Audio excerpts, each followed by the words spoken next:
પર ઉભા રહો, બિનજરૂરી હોર્ન ન વગાડો અને ખાસ ટ્રાફિકના રૂલ્સનું પાલન કરો. આપના માટે, આપના પરિવાર માટે. સુરત શહેરના પોલીસ કમિશનરથી અનુપમસિંહ ગેહલોતને ખાસ સૂચના આપેલી કે જે લોકો સિગ્નલનું પાલન નથી કરતા, સિગ્નલ તોડીને ભાગી જાય છે, તેમજ સ્ટોપ લાઇન પર ઊભા નથી રહેતા અને ખાસ કરીને બિનજરૂરી હોર્ન વગાડતા હોય છે.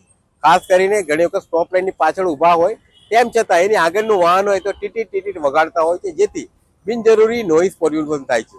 આવા લોકો બિનજરૂરી હોર્ન ન વગાડે તે ખાતે અમે આજ ગ્રીન લાઇનર સર્કલ ખાતે અવેરનેસ કાર્યક્રમ રાખ્યું છે, જેના પ્લે કાર્ડ દ્વારા તેમજ પબ્લિક એડ્રેસિંગ સિસ્ટમ દ્વારા આ લોકોને અવેર કરીએ છીએ કે આપનું વાહન બિનજરૂરી સ્ટોપ લાઇન વાયોલેશન ન કરે, બિનજરૂરી સિગ્નલ ન તોડે, તેમજ બિનજરૂરી હોર્ન ન વગાડે.